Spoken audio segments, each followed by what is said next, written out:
अवसर, एक अवसर होता है अपनी बात को कहने का।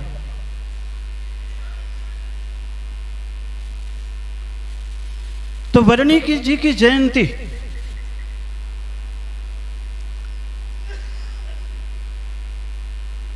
जिस कुल में जन्म लिया उसका परिचय दे रहे थे, और परिचय में एक बात जरूर आई कि एक पुराण ग्रंथ पद्म पुराण जिसका श्रवण करते थे।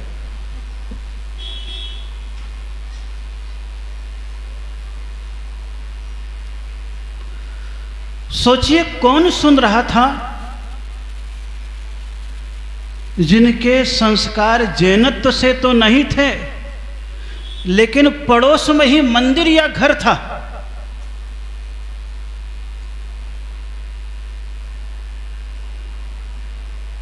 तो जिस प्रकार फूल की खुशबू बगीचे में फैलती है, उसी प्रकार मंदिर में आने वाले श्रावकों के संस्कार आस पड़ोस में भी फैल रहे थे। सोचिएगा कि हमारे संस्कार ऐसे हो जाएं कि हमारे आचरण को देख करके दूसरे के मन में भी उसी प्रकार के आचरण अपनाने का भाव पैदा हो जाए। वही हमारे आचरण की महत्ता है, सफलता है। और कौन सा वाक्य? रात्रि भोजन त्याग। क्योंकि उसमें वर्णन बड़ा अच्छा किया गया है रात्रि भोजन के त्याग का। जब सियार का जीव मुनिराज के पास रात्रि भोजन का त्याग करता है, और लक्ष्मण जंगल में है राम के साथ, और वनमाला आत्महत्या करने के लिए चली जाती है, उस समय का वर्णन है पद्म पुराण में। आचार्य रविशेण ने किया है।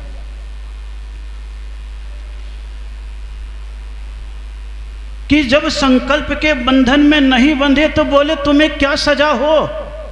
तो बोले वही सजा मुझे प्राप्त हो जो रात्रि भोजन करने वाले की होती है। कौन सी सजा? कौन सी सजा हो? कथा को आप पूरा पढ़िएगा, अभी मैं इतना लंबा नहीं बताऊंगा। लेकिन उसमें लिखा गया है कि अगर तुमने मेरी बात स्वीकार नहीं की तो क्या फल तुम्हें मिले? बोले रात्रि भोजन करने वाले की जो अवस्था होती वो। बोले वो कौन सी अवस्था होती है? बोले उलूक काक मारजारा गृद्ध सांवर सूकर अहि वृश्च बोधाया जायते निशि भोजनात्। रात्रि भोजन करने से कौन सी पर्याय मिलती है? बोले उलूक, काक, मारजारा, गृद्ध, सांबर, शुक्र, अहि, वृश्चिक, गोधाया। कौन सी पर्याय? जो निशाचर रात में खाने वाले प्राणी हैं। गाय का नाम नहीं है, गाय दिन में खाती, रात में नहीं खाती। बिल्ली का दिन रात में भेद नहीं है, उल्लू का दिन रात में भेद नहीं है, कौवे का दिन रात में भेद नहीं है, गिद्ध का दिन रात में भेद नहीं है। आप सोचिएगा। तो कभी कभी कोई शब्द अंतरात्मा को चोट कर जाते हैं और एकदम से परिवर्तन के द्वार खुल जाते हैं। उनके जीवन में भी ऐसे ही हुआ कि वो शब्द को सुना और परिवर्तन का द्वार ऐसा खुला कि कहाँ थे और किस कुल में आ गए? जैन कुल में। उस असाटी शब्द को सार्थक कर दिया। अ यानी अरिहंत, सा यानी साथ में, टी यानी टिक गए। अरिहंत के साथ में वो टिक गए, वही असाटी हो गए। भगवान के साथ, अरिहंत के साथ, जिन धर्म के साथ, परमात्मा के साथ, आराधना के साथ। आप तो जन्मदात स्कूल में पैदा हुए, फिर भी छोड़ करके भागने की चेष्टा करते हो। और उनको अगर देखोगे तो वो स्कूल में नहीं थे, फिर भी आने की चेष्टा। और क्या परिवर्तन वर्णी जैनियों में हुए हैं, क्योंकि उस समय क्षुल्लक को प्राय करके वर्णी शब्द से पुकारा जाता था। केवल एक गणेश प्रसाद जी वर्णी नहीं हुए। उस समय हम लोग हरियाणा गए हैं तो जिनेंद्र प्रसाद वर्णी हुए हैं। जब हम लोग मेरठ गए हैं तो सहजानंद वर्णी हुए हैं उधर। अगर हम मुजफ्फरनगर तरफ गए हैं तो वहां मनोहर लाल वर्णी हुए हैं। सोलापुर तरफ अगर आप जाओगे तो वहां नेमी सागर वर्णी हुए हैं। ये वर्णी मतलब क्षुल्लक होता है, जिन्होंने अपने अपने क्षेत्र में थोड़ा सा नाम कमाया है। लेकिन जिंदगी के परिवर्तन में एक स्थिरता और समाज के साथ सहभागिता में जो शिक्षा का गुण था वो उनके जीवन को स्मृति में बदल गया। बाकी जो वर्णी हुए हैं उन्होंने केवल धार्मिक उपदेश दिया तो मात्र किताबें मिलेगी आपको। क्या मिलेगी? किताबें मिलेगी, लिखी हुई किताबें मिलेगी उनकी। लेकिन वर्णी जी की आपको किताबें तो नहीं मिलेगी, लेकिन संस्थान मिल जाएंगे। उन्होंने लिखा नहीं, लिखने वाले को तैयार करने की प्रेरणा दे दी। किसकी प्रेरणा दे दी? लिखने वाले की। और लिखने वाले की प्रेरणा देने का अर्थ कितना बड़ा हुआ कि एक एक जीवन में एक एक परिवर्तन एक का हुआ और एक सहयोगी बनता चला गया तो सैकड़ों विद्वान तैयार हो गए। उस विद्वान की कथा को केवल आप सुनो और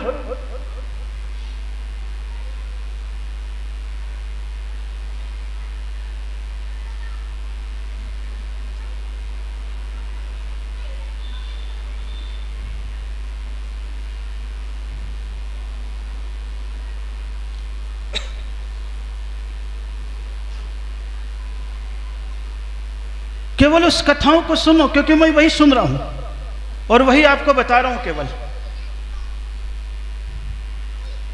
और कुछ नहीं ज्यादा बताऊंगा। कि जीवन में उनके दौर आया, थे कहीं आए कहीं, जिज्ञासा ज्ञान की बहुत थी लेकिन ज्ञान के साधन नहीं थे। श्रद्धा के साधन तो थे लेकिन शिक्षा के साधन नहीं थे। और श्रद्धा के साधन तो हजारों वर्षों से हैं, शिक्षा के साधन भी थे लेकिन उस रूप में नहीं थे जिस रूप में हम चाहते हैं। और आज वही बात को कहने के लिए आ गया हूं कि जिंदगी का दौर कैसा आया कि वो सम्य शिखर, अभी कोई घटना बता रहे थे कि सम्मेद शिखर में 1 रुपया मिला। और मैंने पहले भी इस घटना का जिक्र किया था ना। 1 रुपया मिला क्योंकि उस समय बंधुओं थोड़ा सा वैचारिक संक्रमण काल था। कौन सा संक्रमण काल था? वैचारिक संक्रमण काल था। उस समय एक तरफ शांति सागर जी महाराज भी थे और शांति सागर जी महाराज उत्तर से दक्षिण की यात्रा कर रहे थे, तो उस समय श्रद्धालु लोग हजारों नहीं लाखों रुपए उनके विहार में खर्च कर रहे थे क्योंकि वो श्रद्धा की परिणति थी। और आप जो बात मैं बता रहा हूं उन्हीं की जीवन गाथा में पढ़िएगा। शांति सागर जी महाराज विहार कर रहे हैं, लोग हजारों लाखों रुपए खर्च कर रहे हैं। स्वाभाविक है, संत विहार करेंगे, पैदल विहार करेंगे तो व्यवस्था जरूरी है। और वो अपने स्थान पर हैं, वो देख रहे हैं कि समाज एक विहार में लाखों रुपए खर्च कर रही है लेकिन शिक्षा के नाम पर कोई चीज बना नहीं रही है। बेचैनी उनके मन में थी। उन्हें अपने स्मरण में लिखा है। सोचिए, उस समय की बात है, आसपास की कोई घटनाएं होगी।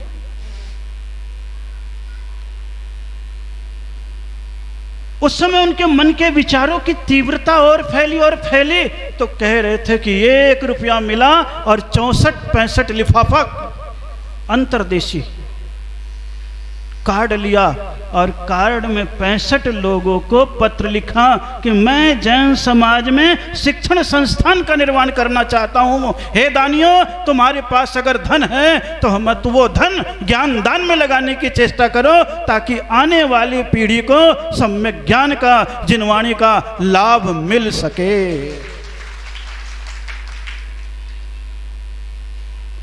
उस समय लोगों ने मान लिया और एक विद्यालय भी खड़ा हो गया। और जब एक श्रृंखला बन गई तो 1, 2, 3 सब तैयार हुए। और अभी यहां पर एक वक्ता महोदय कह रहे थे कि 1956 में गणेश प्रसाद जी वर्णी यहां आए और यहीं पर एक बड़ा मलहेरे में जनता विद्यालय का निर्माण भी किया, लेकिन आज वो मृत प्राय है, मरा हुआ है, खंडहर हो रहा है। आज मैं कहना चाहूंगा, जो बैठे हुए जितने भी वर्णी जी को मानने वाले आज जन्मदिन को यहां पर आए हैं, उनकी विनयाञ्जलि और श्रद्धांजलि तो आपकी तभी सच्ची है कि जब उनके मुर्दे जीवन को पुनः जीवंत करने के लिए पूरी जन समाज जो बैठी है वो संकल्प कर ले। अगर संकल्प नहीं कर रही है तो ख्याल करना, कल ही के दिन मैंने वक्तव्य में कहा था, किसी की प्रशंसा करना बहुत सरल है, लेकिन किसी को पसंद करना बहुत कठिन है। प्रशंसा करने का अर्थ होता है आप बहुत अच्छे हो, पसंद करने का अर्थ है आपकी अच्छाई का मैं विस्तार करना चाहता हूं, स्वीकार करना चाहता हूं। उस समय के जो दानी महानुभाव थे, आप हिसाब लगा रहे थे कि इतने दिए तो इतने करोड़ आज के होंगे, हिसाब लगा रहे थे। मैं कह रहा हूं उतने करोड़ की भी आवश्यकता नहीं होगी, उसका आधा भी अगर आपने निकाल दिया, आधा का आधा भी निकाल दिया, तो वह जीवंत और चैतन्य होकर के हजारों विद्यार्थियों के शिक्षा के काम में आना प्रारंभ हो जाएगा। लेकिन उसके लिए कमेटी को और समाज को साहस करना पड़ेगा। सुन रहा था मैं अंदर कमरे से ही कि कोई दानवीर यहां पर आए हैं, कोई भामाशाह यहां पर आए हैं, कोई कमेटी के आए हैं जिन्होंने पूर्व में बहुत यहां पर किया। मैं तो किसी को जानता नहीं शकल से, केवल कानों से सुन रहा था अंदर। जिंदगी में बहुत कुछ किया, जिंदगी के अंतिम परिणाम में हैं, तो ये जिंदगी में सोचे विरासत में हमें क्या मिला, ये महत्वपूर्ण नहीं है, भविष्य को हम क्या दे करके जा रहे हैं ये हमारे लिए महत्वपूर्ण है। विरासत में तो आपको मिल गया और इतनी सारी चीज आपके पूर्वजों ने दी है कि आपको अभी पुताई कराने में भी पसीना आता है। क्या कराने में पसीना आता है? पुताई कराने में भी पसीना आता है। अगर आपके भीतर वह भाव जग गया तो सोचोगे 148 साल व्यतीत हो गए हैं और ये 4-5 जो सज्जन हैं अपने आप में मजबूत, वो अपने आप में इकट्ठे हो जाएं, तो मुझे विश्वास है कि ये अगर कहीं समाज के बीच में जाते हैं तो 148 साल में 1-1 लाख के व्यक्ति भी पढ़ेंगे, तो 1,48,00,000 इकट्ठा करके ऐसा स्कूल या कॉलेज यहाँ पर निर्माण करा देंगे कि लोग पूरे बुंदेलखंड में इतिहास देखेंगे कि द्रोणगिरी से ऐसा बिगुल बजा कि नए रूप में शिक्षा की क्रांति जैन समाज में फिर से आने लग गई है। अभी वो प्रयास हमारा नहीं होता है। संत के पास तो शब्द हैं, आपके पास पोटली है। और क्या हमारे पास कुछ नहीं है? हमारे पास तो केवल शब्द है। शब्द जब आपके भीतर पिंच करेगा तब फिर भीतर से जो बह रहा है लहू वो बाहर आएगा। और अगर पिंच नहीं करेगा तो कोई लहू पैदा होने वाला नहीं है। सोचना कि हम उनको आज विनयाञ्जलि दे रहे हैं, श्रद्धांजलि दे रहे हैं, स्मरण कर रहे हैं, तो स्मरण करने से कुछ नहीं होगा, स्मरण करने से कुछ भी नहीं होगा। जीरो। 1 घंटे का काम हो गया, 2 घंटे का काम हो गया, कितने लोग आए, क्या बोला, कौन कौन थे, क्या खाया, क्या खिलाया, क्या कमी थी, क्या अधिक था, इसके अलावा कोई चर्चा नहीं होगी। फिर 364 दिन के लिए आप बात को भूल जाओगे। अगर आप भूलना नहीं चाहते हो तो मैं ये कहना चाहता हूं, मैं जन्मदिन पे ही आया हूं। आप तो रविवार को करना चाह रहे थे, लेकिन मैंने कहा नहीं, जो समय जो दिन है उसी दिन कार्यक्रम करो, संडे को मत करो। छुट्टी के दिन अगर करोगे तो ये छुट्टी पा जाएंगे, और वर्किंग डे को जो आएंगे वही श्रद्धालु आएंगे। वो श्रद्धालु होंगे, वो विश्वसनीय होंगे, वो अपने होंगे। मैं आपसे कहना चाहता हूं कि आप यहां पर आज उनके जन्म जयंती पर उनकी क्षमता से जो विद्यार्थी पैदा हो रहे हैं, तो आप विद्यार्थियों का सम्मान कर रहे हैं, प्रतिभा सम्मान। अब आप अच्छे अंक लाने वाले प्रतिभाशाली विद्यार्थियों का सम्मान भी कर देंगे, एक माला एक मोमेंटो बस उन्हें मिलेगा और कुछ नहीं होने वाला। लेकिन अगर आपके मन में भाव जग जाते हैं कि जो विद्यार्थी 90% से ज्यादा ला रहे हैं, अगर वो आर्थिक स्थिति में कमजोर है, तो हमारी संस्था, हमारी कमेटी उसकी योग्यता को निखारने के लिए सहभागिता दर्शाएगी, अर्थ का सहयोग देगी। तो मैं कहता हूं, आपने यहां पर 50 विद्यार्थी बुलाए हैं, 10 विद्यार्थियों को भी आपने योग्यता पर पहुंचा दिया, तो समझ लीजिए आपने जैन समाज के बच्चों पर उपकार किया है। अन्यथा मूवमेंट तो केवल मूवमेंट है, इसके अलावा और कुछ भी नहीं है। क्योंकि प्रतिभा सम्मान तो होता है, हम भी उधर किए हैं, क्योंकि पहले मैं ये सब नहीं जानता था, देखा तो मैंने यही बात की। 54, 55 बच्चे को इस प्रकार पढ़ाया है। कोई सीए भी हुआ है, कोई इंजीनियर भी हुआ है, और आज भी 54 बच्चे पढ़ते हैं। उधर रहा तो कराया, और उसमें कुछ इधर बुंदेलखंड के भी हैं, जो आपके यहाँ 100 किलोमीटर के एरिया के 12 बच्चे होंगे जिसको शिक्षा कराई है। इधर ही के होंगे, लेकिन नाम नहीं बताऊंगा, परिचय नहीं बताऊंगा। क्यों? क्योंकि सबके अपना सम्मान होता है, सबका अपना परिवार होता है, उसे बताने की कोई आवश्यकता नहीं है। और इसी क्षेत्र के हैं, हमें करना है कुछ, हमें विनयांजलि देना है, समर्पण देना है। तो आपके भीतर छुपा हुआ जो है उसको थोड़ा सा छपाए बाहर की ओर। कितने सारे खुले हैं, विद्वानों के भी खुले। ये बात सच है कि संसारिक जीवन तो स्वार्थ का जीवन होता है। अगर जो वर्णी गुरुकुल से विद्यार्थी निकले हैं, शिक्षक निकले हैं, वो अगर अपने साल भर के तनख्वाह में से अगर 10% भी निकालते हैं, तो 100 विद्वान ही अपना धन निकाल दे, तो उनके एक एक जिले में एक एक विद्यालय आराम से बन सकता है। लेकिन कोई भी निकला हुआ पंडित चार आने का काम नहीं करता है। अगर करता हो तो आप बताइए। हाँ, जो संस्थाएं वर्तमान में बनी है उसमें लगे हुए साधु या संत या उनके भाव हैं, आशीर्वाद या दबाव है, तो कभी कभी संस्था के लिए कर लेते हैं, अन्यथा नहीं करते। मेरी बात बुरी लग सकती है आपको, कठोर भी लग सकती है, लेकिन उसकी चिंता मुझे नहीं रहती है। क्योंकि मवाद ज्यादा हो तो थोड़ा दबा करके निकालना जरूरी। और एक बार मवाद निकल जाए फिर मलहम लगाओ तो रोग भी जल्दी ठीक होता है और नासूर के रूप में बढ़ता भी नहीं है।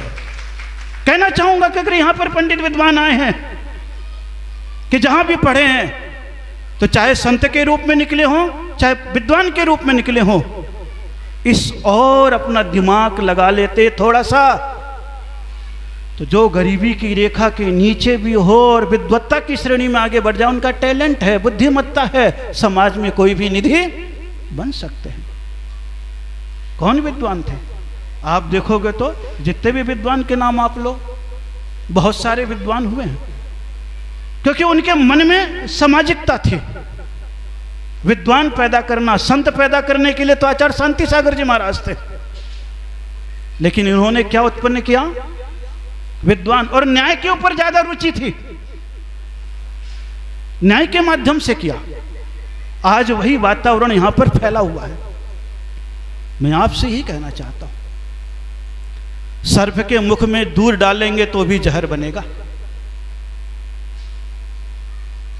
लेकिन फूल के जड़ में गोबर भी डालेंगे तो सुगंध और खिलावट अपने आप ही पैदा होने लग जाएगी। इसलिए यह मत समझो कि मैं किस में क्या डाल रहा हूं, यह समझो उसका भविष्य क्या है, उसकी उपयोगिता क्या है, उसकी जीवंतता क्या है। ये प्रतिभा सम्मान है। जितने भी यहाँ द्रोण युवा संगठन हैं वर्षों से कार्य कर रहे हैं और वही कृपा बता रहे हैं। वर्णी जी ने संस्थापित किया था कितने साल पहले? 61 साल पहले। कितने साल पहले आप सोचो, 61 साल, 148 साल उन्हें हो गए। इतने साल, अभी तो मेरी उम्र भी उतनी नहीं हुई है।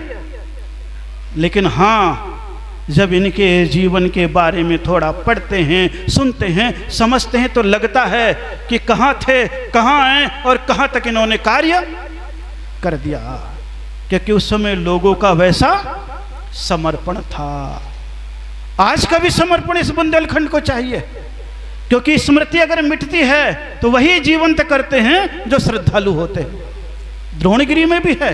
अभी बता रहे थे यहाँ पर वर्णी जी और एक और सज्जन थे जो यहाँ पर रहते थे, साधना करते थे और यहाँ पर भी चीजों का निर्माण किया है, प्रतिष्ठा भी कराई है।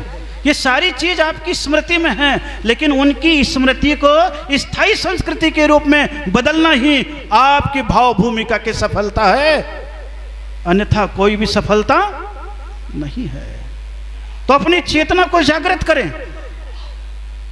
न आपके पास जगह की कमी, न आपके पास आगामी योजनाओं की कमी, न आपके पास भावनाओं की कमी, बस उस भावों को सजोने वाले की कमी है।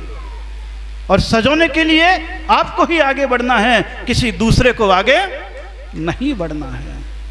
अगर आज उनके 148 कर्म की प्रकृतियां होती है और जिसकी 148 कर्म प्रकृतियां नष्ट हो जाती हैं वो सिद्धालय में विराजमान हो जाता है।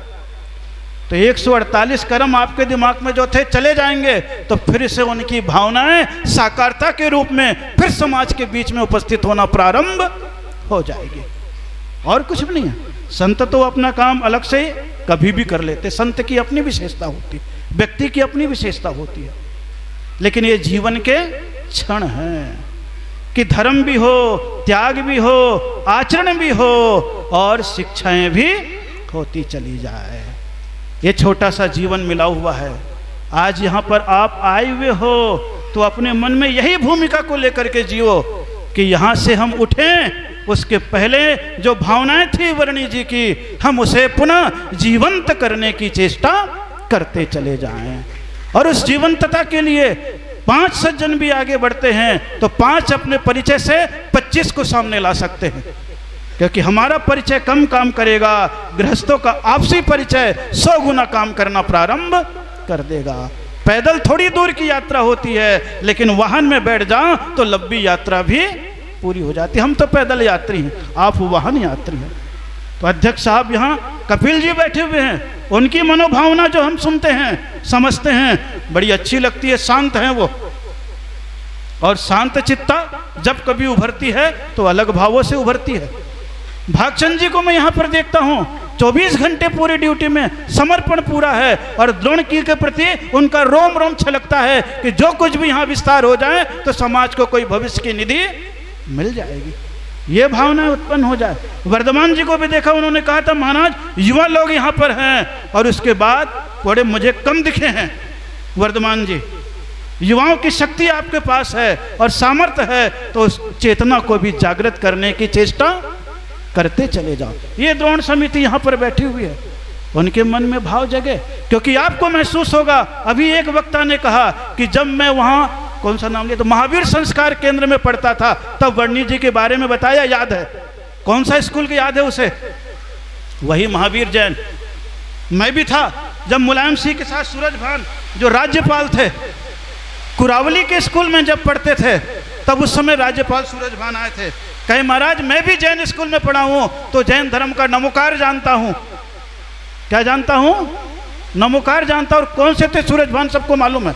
मुलायम सिंह वहाँ पढ़ा हुआ। तो जब जिक्र होता है, कोई आदमी आगे बढ़ जाता है, तो एक आदमी संस्थाओं के नाम से भविष्य की पूरी गणना और गुणानुवाद करना, स्मरण करना प्रारंभ कर देता है। जितना मैं बरस रहा हूँ उससे ज़्यादा बाहर बरस रहा है। वो कह रहा है महाराज आपके शोर को इनने सुन लिया, तो जैसे मेरे बरसने से पेड़ों पर हरियाली आ जाती है, उसी प्रकार आपकी वाणी इनके कान में सही बरस गई तो फिर से समाज में नई हरियाली आ जाएगी। लेकिन वो बरसना और जोर से बरस रहा है। मेरा साथ दे रहा है वो, कि वो बाहर से बरस रहा है और मैं भीतर से बरस रहा हूं। मौका है वर्णी जी के जन्म का। और देखो कितना बरस रहा, देख लो।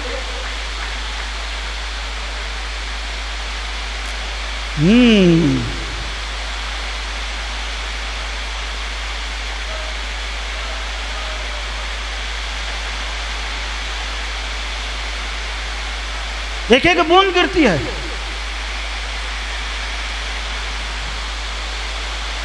देख लो। बोलो सौरभ सागर जी महाराज की जय। कम हो गया स्वर। सोचो, वर्षा और वर्षा योग दोनों एक साथ बहुत दिनों में चला है, बहुत दिनों में चला है।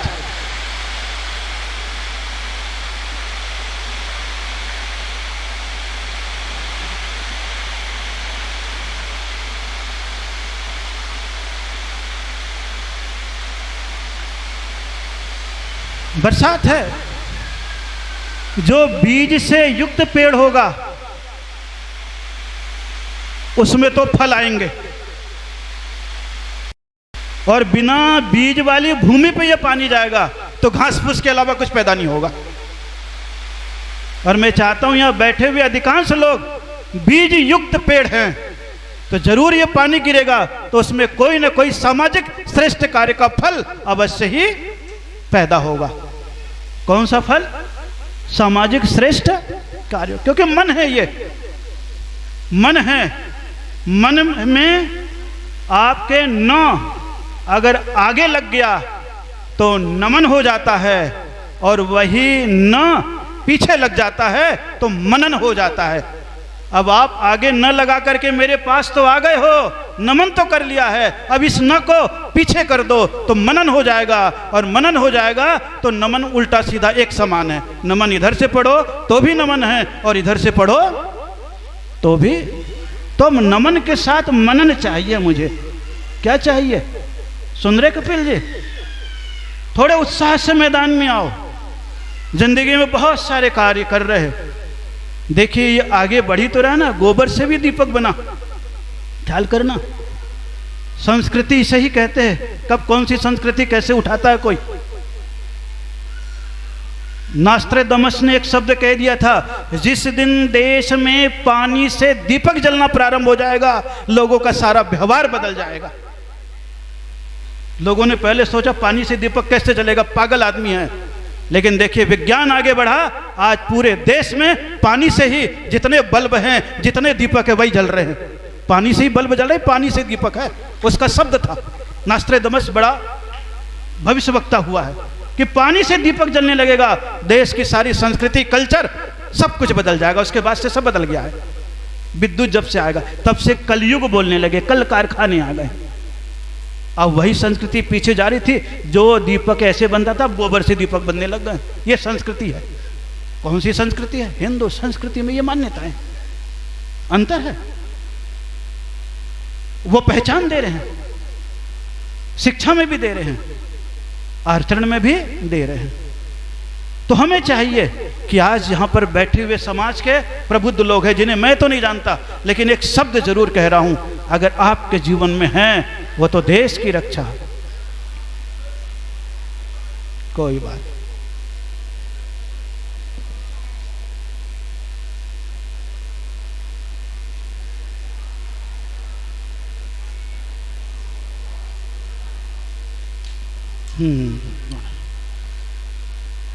इसलिए आपको अपने ऊपर भरोसा रखना है। किस पर? भरोसा अगर अपने ऊपर होता है तो वो भरोसा ताकत बन जाती है, और भरोसा केवल दूसरे पे रहेगा तो वो आपकी कमजोरी बन जाएगी। इसलिए अपने भरोसे को कमजोरी मत बनाओ, अपने भरोसे को क्या बनाओ? ताकत बनाओ। कब कौन सा भाग्य किसका जग जाता है कुछ पता नहीं चलता है। कहते हैं ना, कभी कभी पत्थर में भी फूल खिल जाता है, कभी कभी पराया भी अपना हो जाता है। इस कातिल दुनिया में किसी किसी लाश को एक कफन भी नसीब नहीं होता तो किसी किसी लाश पर ताजमहल भी बन जाता है। प्रकृति का कहां परिवर्तन है कुछ पता नहीं चलता। आज कोई चीज आपको नसीब नहीं होती लेकिन अपने कदमों से आगे बढ़ गए तो पता नहीं क्या चीज निर्मित हो जाए। लेकिन एक बार सारे लोगों के भीतर भाव जगने की आवश्यकता है कि हमें श्रद्धा के रूप में तो आगे बढ़ चुके हैं लेकिन शिक्षा के रूप में आगे बढ़े, और इस क्षेत्र में शिक्षा की जरूरत है। एक दिन और मैंने कहा था कि यहां कोई कमी नहीं और भावनाएं आपकी मेरे पास हमेशा आती है, लेकिन इधर से पैदा करते चले जाओ, बढ़ती चली जाएगी। एक एक सज्जन परिवार में एक एक व्यक्ति हैं। यही कहा था मैंने, बड़ा मलेरा कई बच्चे कितने हैं जो दूर तक स्कूल में जाते हैं, लाख रुपए खर्च करते हैं। अगर एक बार वो लाख रुपए निकाल लेते हैं, अपने ही नगर में अच्छा विद्यालय बन जाता है तो बच्चों को बाहर जाने की आवश्यकता नहीं पड़ती है। संस्कार, संस्कृति, नमोकार, 24 तीर्थंकर के नाम तो उसमें पैदा हो ही जाते हैं। मैं भी स्कूल खोलता हूँ, खोला हुआ है, लॉर्ड महावीरा के नाम से है, SS विद्यालय भी है और भी है। 1000 विद्यार्थी से ऊपर पढ़ते हैं। कहाँ कहाँ जाते हैं, नमोकार भी पढ़ते हैं। जब उधर निकल जाते हैं तो उनको मालूम पड़ता है इन्हीं का स्कूल है, तो नगर में जो हंसने वाले होते हैं वो फिर यूँ जोड़ करके हमारे बाबा करके जैन मुनियों को नमस्कार भी करते हैं, और स्थान नहीं मिलता है, पूरी व्यवस्था भी अपने गांव में कराते हैं। टीचर हो या शिक्षक हो, कहीं ना कहीं नमोकार तो याद हो ही जाता है। ईसाइयों ने स्कूल से अपना विस्तार किया है। क्या किया उन्होंने? स्कूलों से विस्तार किया है। आज जैनी बच्चा भी होता है तो उसके भीतर यूं यूं कर लेगा, झटपट कर लेगा। करता है कि नहीं करता है? करता है कि नहीं करता है? बर्थडे आएगा तो मोम जलाएगा और केक काट लेगा, जला लेगा कि नहीं? संस्कृति को बदलने के लिए तो आपको मेहनत करनी है। आज अभी जो सरकार बनी थोड़ी सी बदली तो रही है, और बदल नहीं रही है, जो पुराने संस्कार थे उसकी स्मृति दिला रही है और कुछ नहीं कर रही है। और मैं भी यही कह रहा हूं कि आपको तो पुरानी याद ही दिला रहा हूं, जो आपकी संस्कृति थी, जो आपकी शिक्षा थी, जो आपकी क्षमता थी। पहले तो चलो चल जाता था कि एक ही विद्वान बनाया, एक ही धर्म सिखा दिया और एक ही चीज पढ़ा लिया, पढ़ लेते थे। लेकिन अब मिलूजुली करना पड़ेगा, लौकिक भी दे दो, आध्यात्मिक भी दे दो, दोनों काम होने लग जाते हैं। संस्कृति की स्मृति भी होने लग जाती है। तो बड़े पुण्यात्मा लोग हैं, क्योंकि 4 बजने वाले हैं। बहुत सारे लोग यहाँ पर आए हुए हैं। आज मुझे कुछ नहीं, यही भाव रखना था जब से मैं सुन रहा था कि एक लिफाफे से 65 लोग तैयार हो सकते हैं। तो बंधुओं में तो केवल एक लिफाफा हूँ, और ये कमेटी के 65 अंतर्देशी हैं। ये अगर पूरे समाज में चले गए तो सारी चीज़ें अपने आप ही पैदा होने लग जाएगी, मुझे कोई ज़रूरत भी नहीं पड़ेगी। यही उपलब्धि होगी, अन्यथा तो जीवन है। बाकी तो बहुत सारी बातें, समय समय पर बहुत सारी बातें मुझे करते भी रहनी है। तो ये द्रोणगिरी एक आध्यात्मिक, शांत, सुरम और सुंदर क्षेत्र बना हुआ है। पूरी मेहनत के साथ कमेटी भी काम कर रही है, और भागचंद जी के साथ यहाँ पर सभी लोग रह करके भी कार्य कर ही रहे हैं। हर मंगलवार को आप लोग आ भी जाते हैं। आगामी समय यानी आप सोचिए चातुर्मास का 2 महीना तो निकल गया। कितना महीना निकल गया? 1 महीना सुनने का होता है, 1 महीना समझने का होता है, 1 महीना करने का होता है, फिर आखिरी महीना चलने का होता है। इसके अलावा कुछ नहीं होता चौमासे में। कितना होता है? 1 महीना सुनने का होता है, 1 महीना सुनने का और समझने का तो निकल गया। 1 महीना किसका बचा है? करने का। अगर कुछ कर लिया तो ठीक है, नहीं तो 1 महीना आगामी जो है 15 दिन तो वो फिर चलने का हो जाता है। इसके अलावा कुछ भी नहीं होता है। तो आया हूं इस क्षेत्र में, और वर्णी जी का आज निमित्त मिल गया है। फिर से किसका निमित्त मिल गया है? और उन्हीं की चीज को फिर से जागृत करना है, जीवंत करना है, और कुछ भी नहीं करना है। और जीवंत करने में कोई ज़्यादा समय लगने वाला नहीं है। एक बार जीवंत होता है तो फिर से उनकी स्मृति समाज के लाभ में तैयार हो सकती है। लेकिन आप लोगों के मन में धारणा होनी चाहिए। कितने लोगों के मन में ऐसी धारणा है कि पुनर्जीवंत होकर के एक विद्यालय का निर्माण हो इस क्षेत्र में, बस इतने से लोगों का, बस हैं, इतने हैं, इतने हैं। हर प्रकार से आपस में संपर्क करो, आपस में बैठो, चर्चा करो, चर्चा करके थोड़ा सा मनन करो। नमन तो कर रहे हो, अब न को पीछे लगा दो, मनन करो। क्या करो? और उसके बाद कोई बात उठती है समाज में, फिर उस दिशा में एक कदम आगे बढ़ो, क्योंकि एक पांव चले तो बात कुछ और है, और तुम्हारा भी साथ हो तो बात कुछ, कहते हो ना आप लोग, एक पांव तो चल लेता है, एक पांव से केवल उचका जाता है और दो पांव से चला जाता है। तो ये दो पांव होते हैं चलने के लिए। कितने पांव होते हैं? दो पांव होते हैं। तो वर्णी जी क्या थे, क्या हो गए, क्या क्या समाज के लिए किया, आप सभी लोगों को ज्ञात है, ज़्यादा बताने की कोई आवश्यकता नहीं है। लेकिन एक समाज में आए और समाज के संस्कृति, संन्यास और संस्कार तीनों को स्वीकार किया, तीनों को स्वीकार किया, तो आज उनके जाने के बाद भी उनकी स्मृति, उनकी यादें और उनके निशान आपके बीच में आज भी विद्यमान हैं। उनके निशान न मिट जाएं, इसके लिए ही आपको प्रयास करना है, अन्यथा वो भी चले गए, आप भी चले जाओगे, फिर वो भी चीज़ें सब मिट जाएगी। मिटे उसके पहले उसे कुछ चेतना दो, जागृत करो। यही मेरी भावना है, यही सभी की भावनाएं हैं। बहुत सारे बच्चे भी आए हुए हैं, जितने बच्चे हैं जो आज इनको प्रतिभा सम्मान में यहाँ पर आमंत्रित किया गया, वो खड़े हो जाएं। कितने बैठे यहाँ पर पता लगेगा? कितने बैठे हैं पता तो लगे? बस 1 2 3 4 5 6 7 8 9 10 11 12 13 14 15, बस 16 और 17।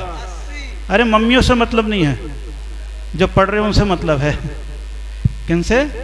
जो पढ़ रहे। बहुत अच्छा, बहुत बहुत आशीर्वाद आप लोगों को, क्योंकि बहुत कम बच्चे हैं, लेकिन बहुत हम लोग तो उधर देखे हैं, बहुत सारे बच्चे होते और टॉप 80 आवेदन है आचार्य श्री हैं। 80 बच्चों के आवेदन आए हैं। आवेदन है लेकिन दिख नहीं रहे 80 हैं। तो मम्मी पापा थोड़ी ना पढ़ेंगे, पेपर देने मम्मी पापा थोड़ी ना गए थे। हाँ लेकिन आज है, चलो वर्किंग डे है, आपके पास तो अभी बहाना हो जाएगा, वर्किंग डे है, लेकिन नहीं, ये दिन अपने आप में अच्छे होते हैं। महत्वपूर्ण दिन पे ही रहे तो उसकी अपनी महिमा होती है। खैर बातें बहुत सारी है, अपन इस बात को यहीं पर समेटते हैं। आपका जीवन मंगलमय हो, और मेरे भाव और मेरे शब्द अगर आपके भीतर दिमाग में और दिल में प्रवेश किए हों तो निश्चित रूप में इस विषय में विचार करें और अपने कदम को एक बार आगे बढ़ाने की चेष्टा करें। पहले प्रयास होगा, उसके उपरांत प्रसाद तो सबका अपने आप ही मिलने लग जाता है। वर्णी जी ऐसे आगे नहीं बढ़े। आज अगर याद कर रहे हो तो पहले जब निकले तो सबने मजाक बनाया, ये क्या जैन में आ रहा है, ख्याल करना, पहले मजाक बना दिया था। दूसरे नंबर पर उपेक्षा की थी, ख्याल करना, पहले मजाक बनाया था, क्या करेगा, फिर उपेक्षा की थी। जब निरंतरता आ गई तो जिज्ञासा पैदा हो गई। क्या पैदा हो गई? जिज्ञासा पैदा हो गई। फिर उसके उपरांत सम्मान पैदा हो गया, और आज ऐसी स्थिति बन गई है कि गुणानुवाद भी होने लग गया है। क्रम बढ़ता चला गया, हर काम करोगे पहले तुम्हारी क्या होगी, लेकिन जब चल लोगे तो फिर सारी चीजें तुम्हारा स्वागत करना प्रारंभ कर देगी। धैर्य के साथ चले, योग्यता के साथ चले, ताकि आप भी उपयोगी हो सके। जितनी भी बातें बताई सबने, सबको मेरा बहुत बहुत मंगलमय आशीर्वाद। ऊपर बैठे हुए भी और नीचे बैठे हुए भी सभी इन विचारों पर ध्यान देते हुए उनकी स्मृति को पुनः जागृत करें। इसी पुनीत भावनाओं के साथ ओम नमः